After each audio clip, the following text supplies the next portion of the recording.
Advertencia. La voz de este canal no es profesional, es un audiolibro amateur que busca que tanto tú como yo disfrutemos de la lectura. Sé que a veces no hay tiempo de leer, pero si vas en el transporte con audífonos, si estás lavando platos, te estás bañando, qué sé yo, soy tu ruido de fondo tal vez, disfruta mucho del siguiente capítulo. Capítulo 11. Durante años, Dorian Gray no pudo librarse de la influencia de aquel libro, o quizás sea más exacto decir que nunca trató de hacerlo. Encargó que le trajeran de París al menos 9 ejemplares de la primera edición en papel de gran tamaño, con márgenes muy amplios, y los hizo encuadernar en colores diferentes, de manera que se acomodaran a sus distintos estados de ánimo y a los cambiantes caprichos de una sensibilidad sobre la que a veces parecía haber perdido casi por completo el control. El protagonista, el asombroso joven parisino cuyos temperamentos romántico y científico estaban tan extrañamente combinados, se convirtió en prefiguración de sí mismo, y de hecho el libro entero le parecía contener la historia de su vida escrita antes de que él la hubiera vivido. Había, sin embargo, un punto en el que era más afortunado que el fantástico protagonista de la novela. Nunca padeció el terror, un tanto grotesco, nunca, de hecho, tuvo razón alguna para ello, que inspiraban los espejos, las brillantes superficies de los metales y el agua inmóvil al joven parisino desde una temprana edad, terror ocasionado por la repentina desaparición de una belleza que en otro tiempo al parecer había sido extraordinariamente llamativa. Dorian Gray solía leer con un júbilo casi cruel, y quizá en casi todas las alegrías, como sin duda en todos los placeres, la crueldad tiene su lugar. La última parte del libro, con su relato verdaderamente trágico, aunque hasta cierto punto demasiado subrayado del dolor y la desesperación de alguien que había perdido lo que se apreciaba por encima de todo en otras personas y en el mundo,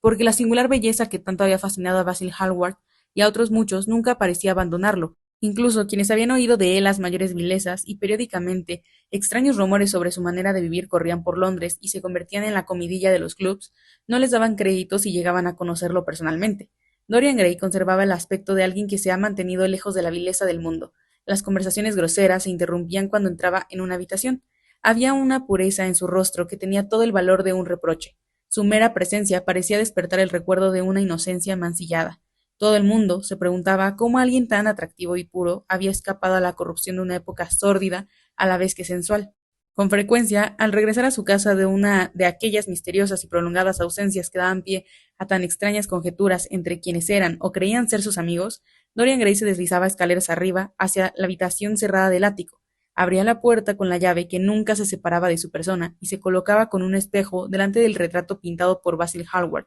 mirando unas veces al rostro malvado y envejecido del lienzo y otras las facciones siempre jóvenes y bien parecidas que se reían de él desde la brillante superficie de cristal. La nitidez misma del contraste aumentaba su placer. Se fue enamorando cada vez más de la belleza de su cuerpo e interesándose más y más por la corrupción de su alma. Examinaba su minucioso cuidado y a veces con un júbilo monstruoso y terrible los espantosos surcos que cortaban su arrugada frente y se arrastraban en torno a su boca sensual, perdido todo su encanto, preguntándose a veces qué era lo más horrible, si las huellas del pecado o las de la edad. También colocaba las manos nacaradas junto a las manos rugosas e hinchadas del cuadro, y sonreía. Se burlaba del cuerpo deforme y de las extremidades claudicantes. De noche, insomne en su dormitorio, siempre perfumado por delicados aromas, o en la sórdida habitación de una taberna de pésima reputación cerca de los muelles, que tenía por costumbre frecuentar disfrazado y con nombre falso, había momentos, efectivamente, en los que pensaba en la destrucción de su alma con una compasión que era especialmente patética por puramente egoísta, pero aquellos momentos no se prodigaban. La curiosidad acerca de la vida que Lord Henry despertaba por vez primera en él cuando estaban en el jardín de su amigo Basil, parecía crecer a medida que se satisfacía. Cuanto más sabía, más quería saber. Padecía hambres locas que se hacían más devoradoras cuanto mejor las alimentaba. No se dejaba ir por completo, sin embargo, al menos en sus relaciones con la buena sociedad, una o dos veces al mes durante el invierno y los miércoles por la tarde durante la temporada, abría al mundo las puertas de su magnífica casa y contrataba a los músicos más celebrados del momento para que deleitaran a sus invitados con las maravillas de su arte. Sus cenas íntimas, en cuya organización siempre colaboraba Lord Henry, eran famosas por la cuidadosa selección y distribución de los invitados, así como por el gusto exquisito en la decoración de la mesa, con su sutil arreglo sinfónico de flores exóticas, manteles bordados y antigua vajilla de oro y plata. Abundaban, de hecho, especialmente entre los más jóvenes, quienes veían o imaginaban ver en Dorian Gray la verdadera encarnación de un modelo en el que habían soñado a menudo en sus días de Eton y de Oxford, una persona que conjugaba en cierto modo la cultura del erudito con el encanto, la distinción y los perfectos modales de un ciudadano del mundo. Les parecía que formaba parte del grupo de aquellos a los que Dante describe porque tratan de hacerse perfectos mediante el culto rendido a la belleza. Como Gautier era alguien para quien existía el mundo visible, Para él ciertamente la vida era la primera y la más grande de las artes, y todas las demás no eran más que una preparación para ella. La moda, por medio de la cual lo puramente fantástico se hace por un momento universal, y el dandismo, que a su manera trata de afirmar la modernidad absoluta de la belleza, le fascinaban. Su manera de vestir y los estilos peculiares que de cuando en cuando propugnaba tenían una marcada influencia en los jóvenes elegantes que se dejaban ver en los bailes de Mayfair o detrás de los ventanales de los clubs de Pall Mall, y que copiaban todo lo que Dorian Gray hacía, esforzándose por reproducir el encanto pasajero de sus graciosas coqueterías, que para él nunca llegarían a ser del todo serias. Porque si bien estaba totalmente dispuesto a aceptar la posición privilegiada que se le ofreció casi de inmediato al alcanzar la mayoría de edad, y hallaba un placer sutil en la idea de que podía verdaderamente convertirse para el Londres de su época en lo que el autor de Satiricón había sido en otro tiempo para la Roma imperial de Nerón,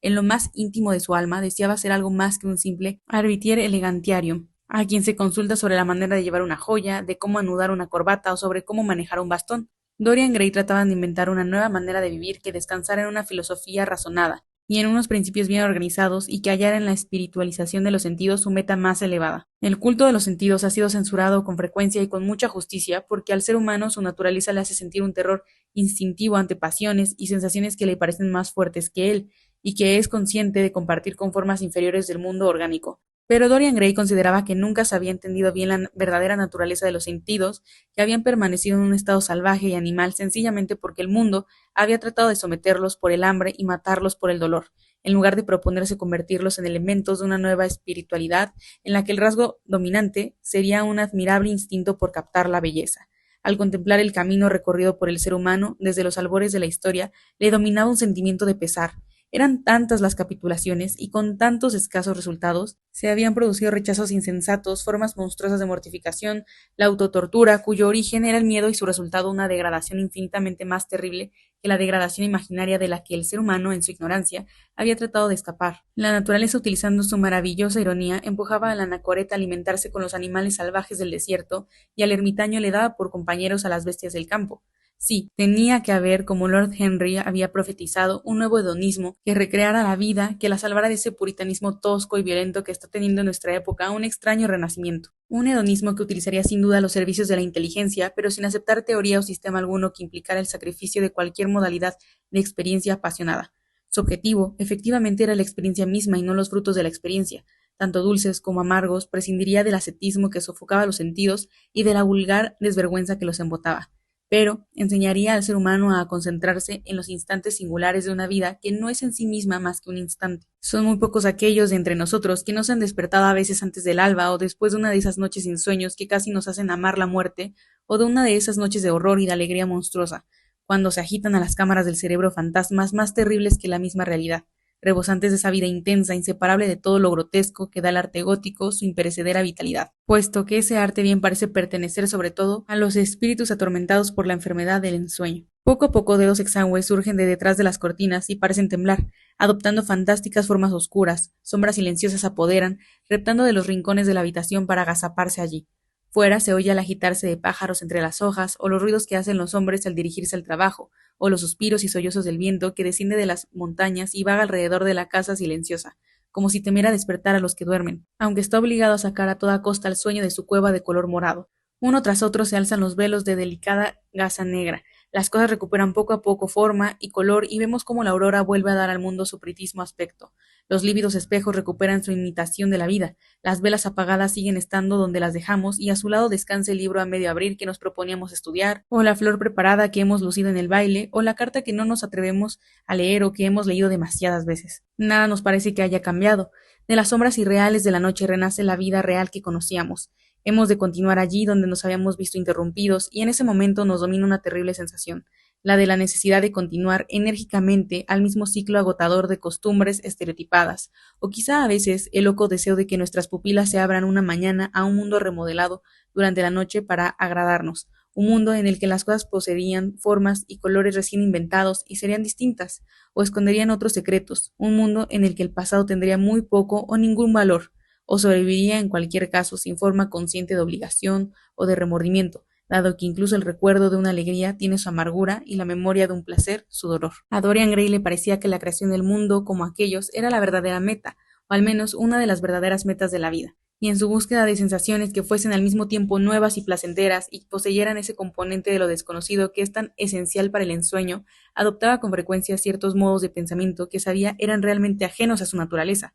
abandonándose a su sutil influencia y luego, después de impregnarse, por así decirlo, de su color y una vez satisfecha su natural curiosidad, los abandonaba con esa curiosa indiferencia que no es incompatible con un temperamento verdaderamente ardiente, y que de hecho, según ciertos psicólogos modernos, es frecuentemente su condición indispensable. En una ocasión se rumoreó que se disponía a convertirse al catolicismo, y desde luego el ritual romano siempre le había traído mucho. El diario sacrificio de la misa, más terriblemente real que todos los sacrificios del mundo antiguo, le conmovían tanto por su supremo desprecio al testimonio de los sentidos como por la primitiva simplicidad de sus elementos y el eterno patetismo de la tragedia humana que trataba de simbolizar. Le gustaba arrodillarse sobre el frío suelo del mármol y contemplar al sacerdote con su tiesa casulla floreada, apartar lentamente con sus manos marfileñas el velo del tabernáculo y alzar la custodia con la pálida hostia que a veces a uno le gustaría creer es relativamente el panis caelestis, el alimento de los ángeles, o revestido con los atributos de la pasión de Cristo, partir de la sagrada forma y golpearse el pecho para pedir la remisión de todos los pecados, los humeantes y necesarios que los serios monaguillos con sus encajes y sus sotanas rojo o escarlata lanzaban al aire como grandes flores doradas, ejercían sobre Dorian una sutil fascinación. Al salir de la iglesia miraba con asombro los negros confesionarios, y le hubiera gustado sentarse en el interior de uno de ellos para escuchar cómo hombres y mujeres susurraban a través de la gastada rejilla la verdadera historia de su vida. Pero nunca cometió el error de detener su desarrollo intelectual aceptando de manera oficial credo o sistema alguno, ni convirtiendo en morada permanente una posada que solo es conveniente para pasar un día o unas pocas horas de una noche sin estrellas y en las que la luna esté de parto. El miticismo, con su maravilloso poder para convertir en extrañas las cosas corrientes, y el sutil antinomismo que siempre parece acompañarlo, le conmovió durante una temporada, y durante otra se inclinó hacia las doctrinas materialistas del movimiento darwinista alemán, y encontró un curioso placer en retrotraer los pensamientos y las pasiones de los hombres a alguna célula nacarada de su cerebro, o a algún nervio blanquecino de su cuerpo, encantando con la idea de que el espíritu dependiera absolutamente de ciertas condiciones físicas, morbosas o sanas, normales o patológicas. Sin embargo, como ya se ha dicho en él, ninguna teoría sobre la vida le parecía importante comparada con la vida misma. Era muy consciente de la esterilidad de toda especulación intelectual si se separa de la acción y de la experiencia. Sabía que los sentidos, no menos que el alma, tenían misterios espirituales que revelar. Por ello se entregó durante algún tiempo al estudio de los perfumes y a los secretos de su fabricación, destilando aceites intensamente aromáticos y quemando gomas odoríferas del oriente, lo que le permitió darse cuenta de que no había estado de ánimo que no tuviera correspondencia en la vida de los sentidos, consagrándose a descubrir sus verdaderas relaciones, preguntándose por qué el incienso empuja a la mística, por qué el ámbar gris desata las pasiones, por qué la violeta despierta el recuerdo de amores muertos y por qué el almizcle perturba el cerebro y la champagne la imaginación, tratando en repetidas ocasiones de elaborar una verdadera psicología de los perfumes y de calcular las diversas influencias de las raíces poseedoras de olores suaves, de las flores cargadas de polen o de los bálsamos aromáticos, de las maderas oscuras y fragantes,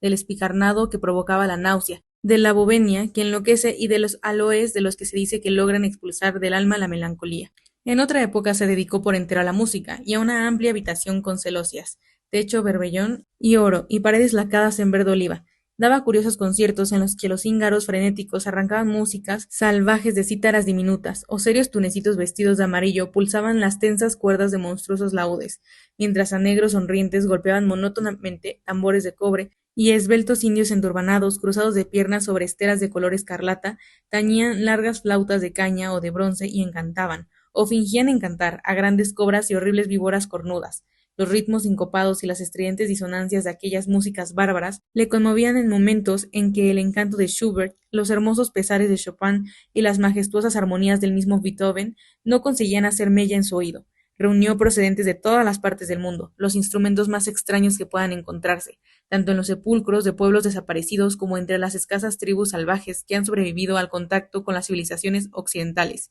y disfrutaba tocándolos y probándolos. Poseía los misteriosos juruparís de los indios de Río Negro, instrumentos que no se permite mirar a las mujeres y que incluso los jóvenes solo pueden ver después de someterse al ayuno y al cilicio. Las vasijas de barro de los peruanos, de los que extraen gritos agudos como de pájaros, y flautas fabricadas con huesos humanos, como las que Alfonso de Ovalle escuchó en Chile, y los sonoros jaspes verdes que se encuentran cerca de Cusco, y que producen notas de singular dulzura. Dorian Gray poseía calabazas pintadas llenas de guijarros que resonaban cuando se les agitaba. a largo clarín de los mexicanos, en el que el intérprete no sopla, sino que a través de él aspira el aire, el tosco turé de las tribus amazónicas que hacen sonar los centinelas que permanecen todo el día en árboles altísimos y a los que se puede oír, según cuentan, a una distancia de 3 leguas. El teponaztli, compuesto de 2 láminas vibrantes de madera y que se golpea con palillos recubiertos de la goma elástica que se obtiene de la savia lechosa de algunas plantas, las campanas yotl de los aztecas que se cuelgan en racimos como si fuesen uvas y un enorme tambor cilíndrico cubierto con las pieles de grandes serpientes como el que Bernal Díaz de Castillo vio cuando entró con Cortés en el templo mexicano y de cuyo sonido quejumbroso nos ha dejado una descripción tan gráfica. El carácter fantástico de aquellos instrumentos le fascinaba y le producía un curioso placer la idea de que el arte, como la naturaleza, tiene sus monstruos, criaturas de forma bestial y voces odiosas. Sin embargo, al cabo de algún tiempo se cansaba de ellos y regresaba a su palco en la ópera, ya fuese solo o en compañía de Lord Henry, para escuchar con profundo placer bien en el preludio de esa gran obra una interpretación de la tragedia de su alma. En otra ocasión, emprendió el estudio de las joyas y se presentó en un baile de disfraces como Anne de Jussieu, almirante de Francia, con un traje recubierto de 560 perlas. Esta afición lo cautivó durante años y puede decirse de hecho que nunca la abandonó. Con frecuencia, empleaba un día entero colocando y volviendo a colocar en sus estuches las diferentes piedras que había coleccionado, como el crisoberilo verde oliva que se enrojece a la luz de una lámpara, la simofana, atravesada por una línea de plata, el peridoto de color verde pistacho, topacios rosados o dorados como el vino, carbunclos ferozmente escarlata con trémulas estrellas de 4 puntas, granates de Ceilán, rojo fuego, las espinelas naranja y violeta y las amatistas con sus capas alternas de rubí y zafiro. Le encantaba el rojo dorado de la piedra solar y la blancura de perla de la piedra lunar, así como el arcoíris roto de ópalo lechoso. Consiguió en Ámsterdam 3 esmeraldas de extraordinario tamaño y riqueza de color, y poseía una turquesa de la Vieille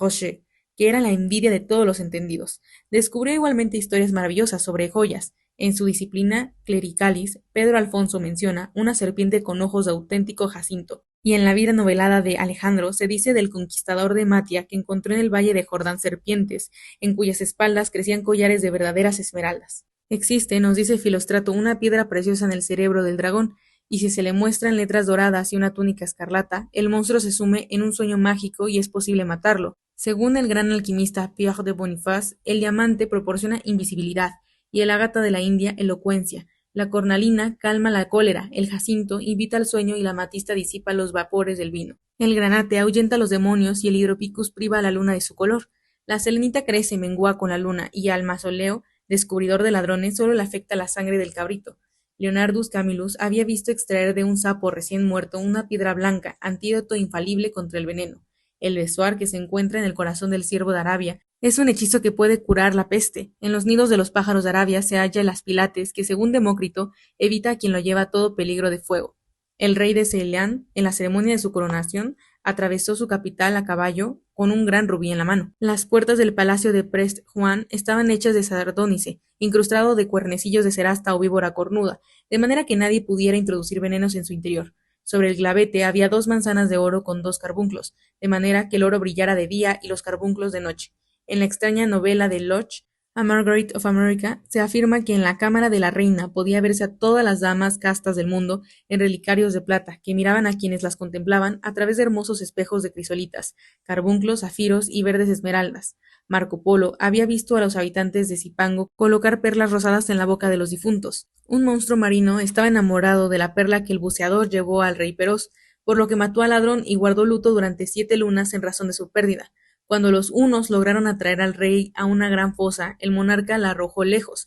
así lo relata Procopio, y nunca se la volvió a encontrar, pese a que el emperador Anastasio ofreció como recompensa 500 quintales de piezas de oro. El rey de Malabar había mostrado a cierto veneciano un rosario de 304 perlas, una por cada dios al que rendía culto. Cuando el duque Valentinois, hijo de Alejandro VI, visitó a Luis XII, su caballo, nos cuenta Brantôme, iba cargado de hojas de oro y su gorro estaba adornado con 2 hileras de deslumbrantes rubíes. Carlos de Inglaterra, cuando montaba a caballo, llevaba unas espuelas adornadas con 421 diamantes. Ricardo II tenía un gabán valorado en 30.000 marcos que estaba recubierto de balajes rubíes de color morado. Hall describía en Enrique VIII de camino hacia la Torre de Londres, antes de su coronación, una veste recamada en oro en jubón bordado con diamantes y otras piedras preciosas, y en torno al cuello un gran collar de grandes balajes. Los favoritos de Jacobo I llevaban pendientes hechos de esmeralda montadas en filigrana de oro. Eduardo II dio a Pierre Gaveston una armadura de oro rojo tachonada de jacintos, un collar de rosas de oro con turquesas y un gorro parsemé de perlas. Enrique II utilizaba guantes enjollados que le llegaban hasta el codo, y poseía un guante de cetrería adornado de 12 rubíes y 52 grandes perlas de Oriente. Del sombrero ducal de Carlos el Temerario, último duque de Borgoña de su estirpe, tachonado de zafiros, colgaban perlas con forma de pera. Cuán exquisita era la vida en otros tiempos, qué magnificencia en la pompa y en la ornamentación. La simple lectura de lo que fue el lujo de antaño maravillaba. Dorian Gray se interesó más adelante por los bordados y los tapices que hacían oficio de frescos en las frías salas de las naciones septentrionales de Europa, mientras investigaba el tema, y siempre tuvo la extraordinaria facultad de sumergirse por completo, llegando el momento en el que el tema que abordaba casi lo entristeció reflexionar sobre los destrozos que el tiempo causa en todo lo que es hermoso y extraordinario. Él al menos había escapado a aquella condena. Los veranos se sucedían, los junquillos dorados habían florecido y muerto muchas veces, y noches de horror repetían la historia de su infamia, pero Dorian seguía siempre igual. El invierno no estropeaba su tez ni marchitaba el esplendor de su juventud. Bien distinto era lo que sucedía con las cosas materiales.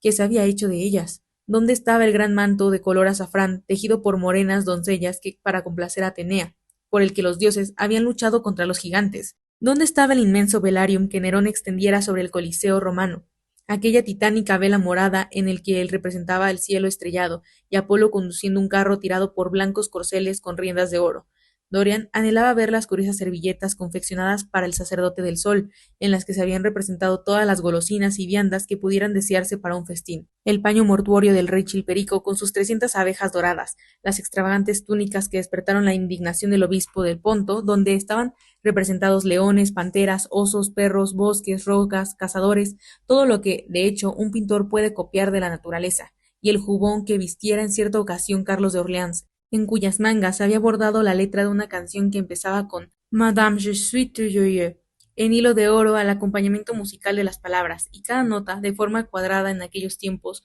formada por 4 perlas. También supo Dorian Gray de la habitación que se preparó en el palacio de Reims para albergar a la reina Juana de Borgoña, decorada con 1321 loros adornados con las armas reales y 561 mariposas, cuyas alas lucían de manera similar las armas de la reina, todo el conjunto trabajado en oro. Catalina de Médicis se hizo preparar un lecho fúnebre de terciopelo negro tachonado de medias lunas y soles. Sus cortinas eran de damasco, adornadas con frondosas coronas y guirnaldas sobre un fondo de oro y plata. Los bordes decorados con bordados de perlas que se colocó en una estancia de cuyo techo colgaban hileras de divisas de la reina en terciopelo negro sobre paño de plata. Luis XIV tenía en sus apartamentos cariátides bordadas en oro de 15 pies de altura. El lecho de gala de Juan III Sobieski, rey de Polonia, estaba hecho de brocado de oro de Esmirna, en el que se habían escrito con turquesas versículos del Corán. Los apoyos eran de plata dorada, bellamente cincelados y profusamente adornados con medallones esmaltados y enjollados. Se trataba de un botín de guerra, tomado del campamento turco durante el sitio de Viena.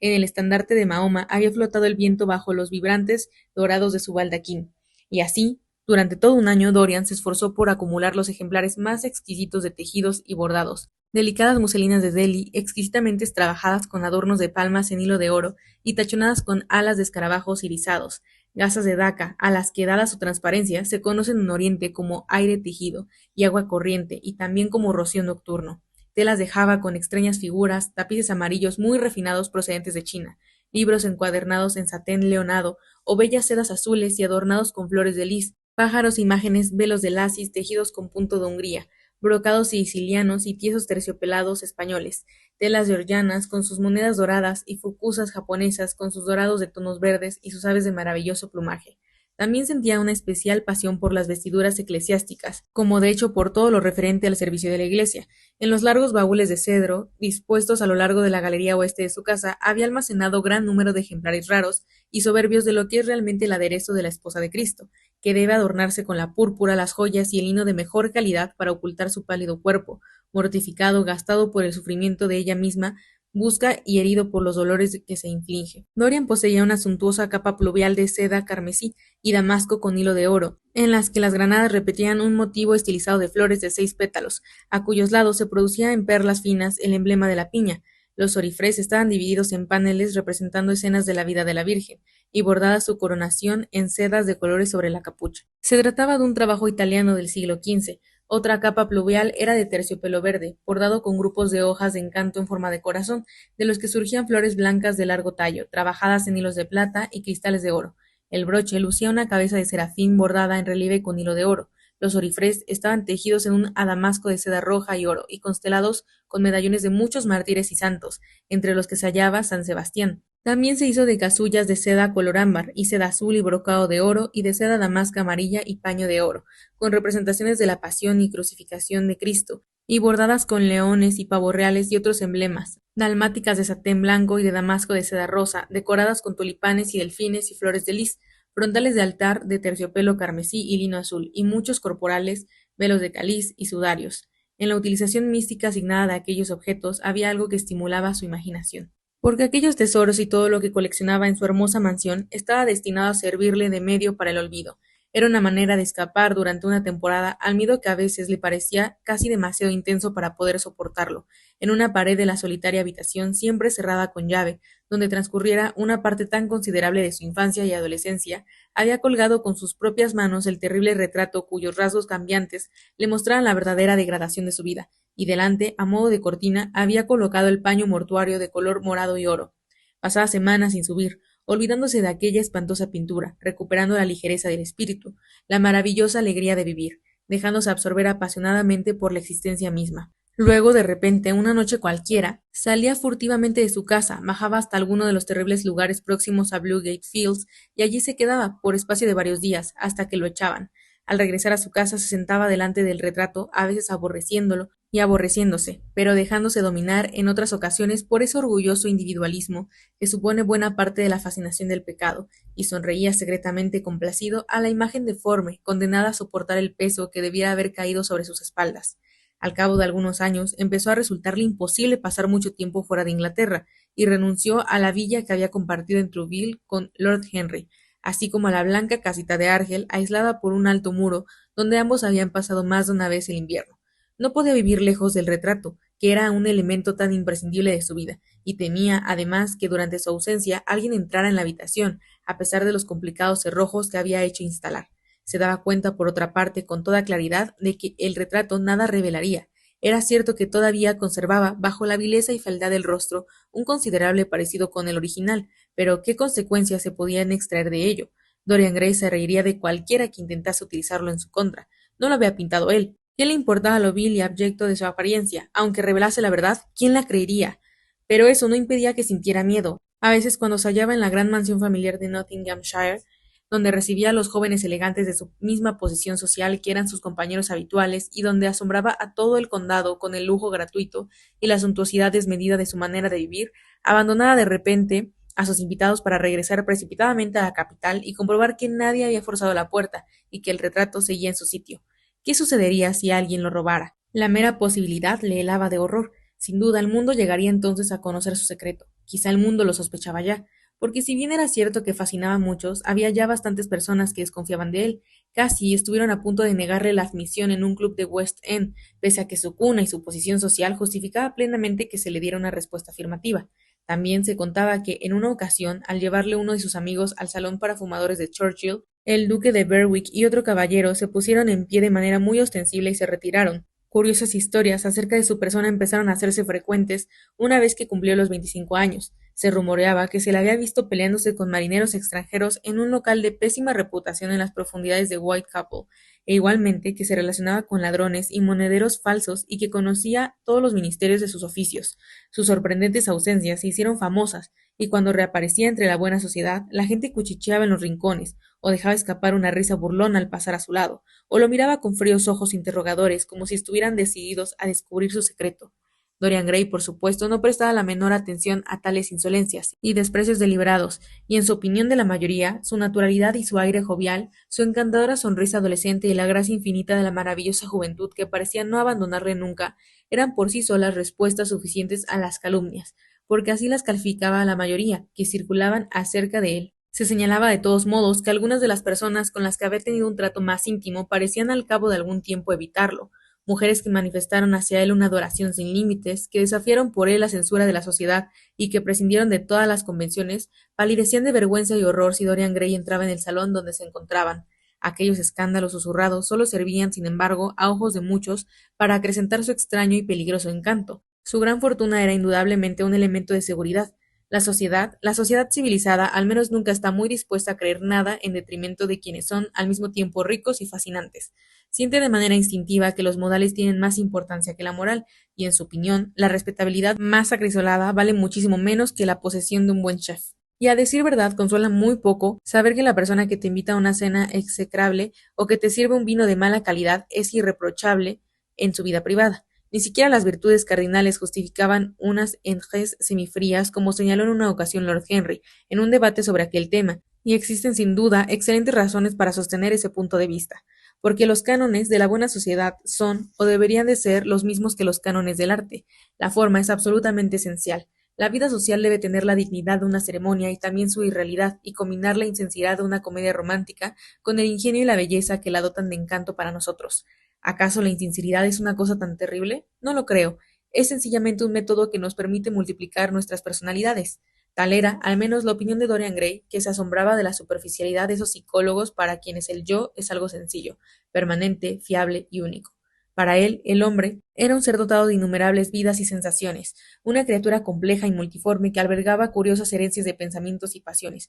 y cuya carne misma estaba infectada por las monstruosas dolencias de los muertos. Disfrutaba paseando por el frío corredor de su casa solariega, donde se almacenaban los cuadros familiares, para contemplar los diferentes retratos de aquellos cuya sangre corría por sus venas. Allí estaba Philip Herbert, de quien Francis Osborne, en su Memorias del reinado de la reina Isabela y el rey James, nos dice que era mimado por la corte debido a su apostura, aunque su bello rostro no lo acompañó durante mucho tiempo. ¿Acaso la vida que él llevaba era semejante a la de joven Everett? ¿Acaso algún extraño germen venenoso había ido pasando de organismo en organismo hasta alcanzar finalmente el suyo? Era el sentimiento confuso de aquella gracia perdida lo que le había lanzado, tan de repente y casi sin motivo, a pronunciar en el estudio de Basil Hallward la plegaria insensata que había cambiado su vida. Y allí, con su jubón rojo bordado en oro, garbán enjollado, gorguera y puños con bordes dorados, se hallaba Sir Anthony Sherard, con la armadura negra y plata de los pies. ¿Qué había heredado Dorian de aquel hombre? El amante de Giovanna de Nápoles le había legado algún pecado, alguna infamia. ¿No eran sus acciones otra cosa que los sueños que los muertos no se habían atrevido a poner por obra? Allí, desde el lienzo de los colores apagados, sonreía Lady Elizabeth de Verrue, con su capucha de gasa, peto de perlas y mangas rosadas acuchilladas, una flor en la mano derecha y en la izquierda un collar esmaltado de rosas blancas y damasquinadas. Sobre una mesa, a su lado, descansaban una mandolina y una manzana, y grandes rosetas sobre sus puntiagudos zapatitos. Dorian sabía de su vida y de las extrañas historias que se contaban sobre sus amantes. Había en él algo de su temperamento, sus ojos almendrados de pesados párpados parecían mirarlo con curiosidad. ¿Y qué decir de George Willoughby, con su peluca empolvada y sus lunares extravagantes? Qué perverso parecía, el rostro taciturno y moreno y los labios sensuales en los que se dibujaba una mueca de desdén. Delicados puños de encaje caían sobre las largas manos amarillentas demasiado cargadas de sortijas. Había sido un pisaverde del siglo XVIII y amigo en su juventud de Lord Ferrars, y del segundo Lord Beckenham, compañero del príncipe renegente en sus años más locos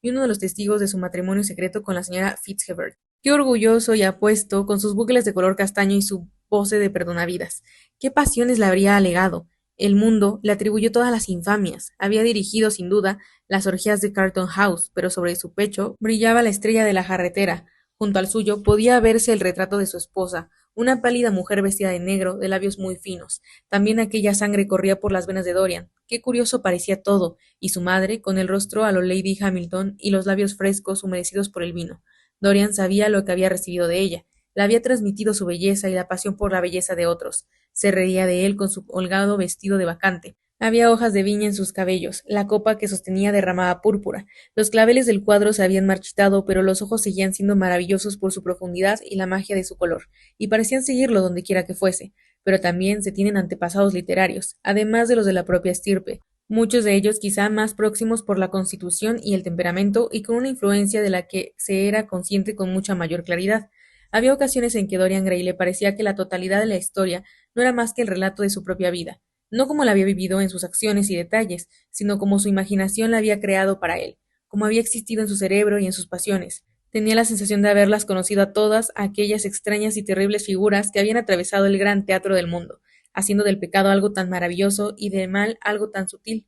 Le parecía que de algún modo misterioso sus vidas habían sido también la suya. El protagonismo mismo de la maravillosa novela que tanto había influido en su vida tuvo aquella curiosa impresión. En el capítulo séptimo cuenta cómo, coronado de laurel, para evitar ser herido por el rayo, había sido Tiberio, que leía en un jardín de Capri las obras escandalosas de la autora griega Elefantis, mientras enanos y pavos reales se paseaban a su alrededor y el flautista imitaba el ir y venir del incensario. Había sido Calígula de Francachela en los establos con palafreneros, de casaca verde antes de cenar en un pesebre de marfil junto a un caballo con la frente cubierta de joyas. Y Dominiciano, vagabundo por un corredor con espejos de mármol, buscando por todas partes con ojos efebrecidos el reflejo de una daga destinada a poner fin a sus días, y enfermo de ese ennui, de ese terrible ta deum vitae, destino común de todos aquellos a quienes la vida no ha negado nada, más adelante también había presenciado a través de una transparente esmeralda las sangrientas carnicerías del circo para luego, en una litera de perlas y púrpura tirada por mulas con herraduras de plata, regresar por la calle de las Granadas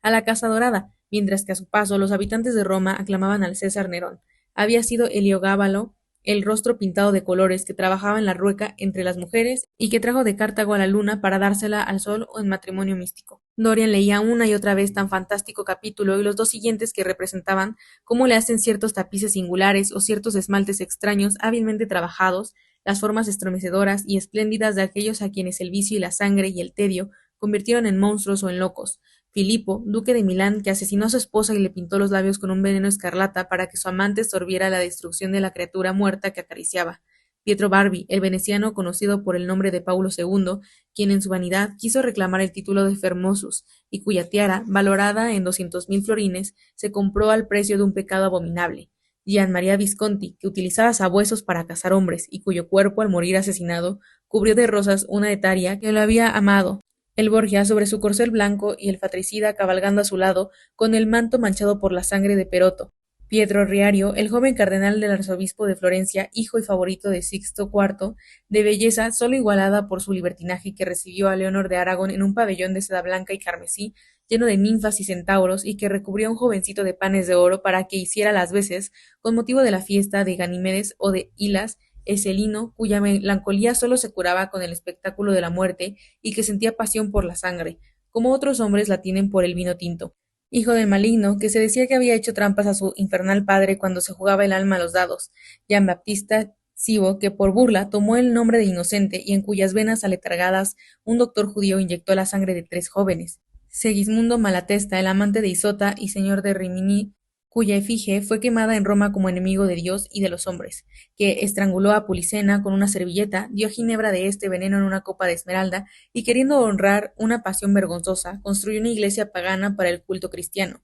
Carlos VI, tan terriblemente enamorado de la esposa de su hermano, que un leproso le advirtió de la locura que se les avecinaba, y que cuando su cerebro enfermó y empezó a desvariar, sólo era posible calmarlo con naipes sarracenos, ilustrados con las imágenes del amor, de la muerte y de la locura, y con su elegante jubón, gorro enjollado y rizos como hojas de acanto. Grifoneto Baglioni, que dio muerte a Astorre junto con su prometida, y Simoneto con su paje, cuyo atractivo era tal que mientras agonizaba tendido en la plaza amarilla de Perusa, quienes lo habían odiado se sintieron conmovidos hasta las lágrimas, y a quien Atalanta, que lo había maldecido, lo bendijo. Todos despertaban en Dorian una horrible fascinación. Los veía de noche y le perturbaban durante el día. El Renacimiento conoció extrañas maneras de envenenar, por medio de un casco y una antorcha encendida, de un guante bordado y un abanico enjollado, de una almohadilla perfumada y un collar de ámbar. A Dorian Gray lo había envenenado un libro. En determinados momentos veía el mal únicamente como un medio que le permitía poner por obra a su concepción de lo bello.